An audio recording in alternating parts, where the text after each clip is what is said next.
Hi guys, Erin Latimer here, and today I want to talk to you about finding beta readers. First of all, what's a beta reader and why do you need one when you finish your manuscript? A beta reader is not the same thing as an editor.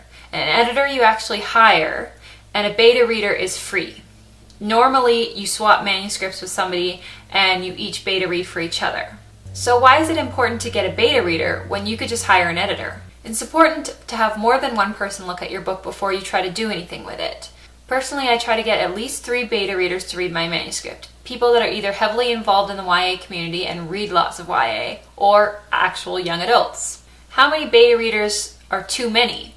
At one point, I had about 7 different beta readers, and it was just too much. There were too many notes flying at me from all different corners, and I had conflicting opinions, and so I wouldn't say more than 5 is necessary or recommended.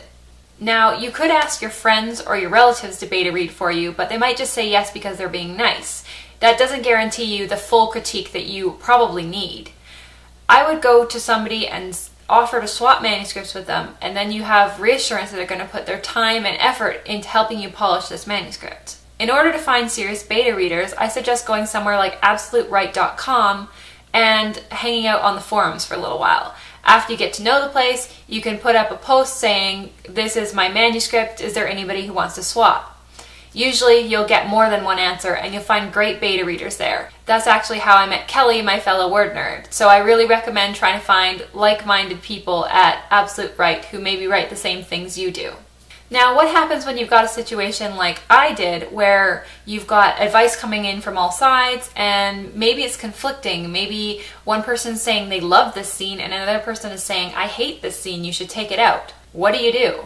The first thing you want to do is try to decide, am I going with this decision because it's easier?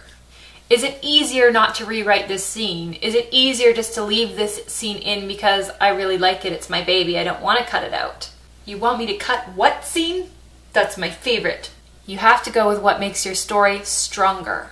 And remember, sometimes you have to kill your darlings. It's important before you go out and find beta readers to decide what you want your manuscript to look like when it's finished. So if a beta reader is suggesting something that goes off in a totally opposite direction, you know that that's not the advice you want to follow. Sometimes a beta reader will suggest something that you totally disagree with, and that's okay. Although, if all of your beta readers are saying the same thing and you disagree with it, chances are, in this circumstance, you're wrong. Sorry. Don't feel like you have to use every suggestion that they make. Sometimes you might disagree with the way that they want you to reword a sentence. It can be as simple as nitty-gritty details like that. But if they're saying something like, "Hey, you're breaking this definite writing rule," you might want to listen to that. Before you start beta reading for each other, make sure you email back and forth a little bit and make sure that you guys both know what to expect from one another. So this is the type of critique I give, this isn't the type of critique I give, just so that there are no misconceptions about what's happening here. Most people know that a beta reader is not an editor and that you're not going to go and critique every little bit of grammar and punctuation, but you want to set some guidelines just so that there's no confusion. I find that the best way to do it is to trade chapters with each other, say every week, so that you're both doing an equal amount of work on the manuscript. In short, go with your gut and take everything with a grain of salt, but if they're all saying the same thing, you should listen. And in about 1 week, I'll have to take my own advice and go out and find a beta reader for my current manuscript, so I guess I'll be rewatching this video. Our live chat will be on Sunday. Don't forget to tune in. The word nerds are talking about plotting this time, from beginning to end and everything in between. Thanks for watching, fellow word nerds, and I'll see you next week.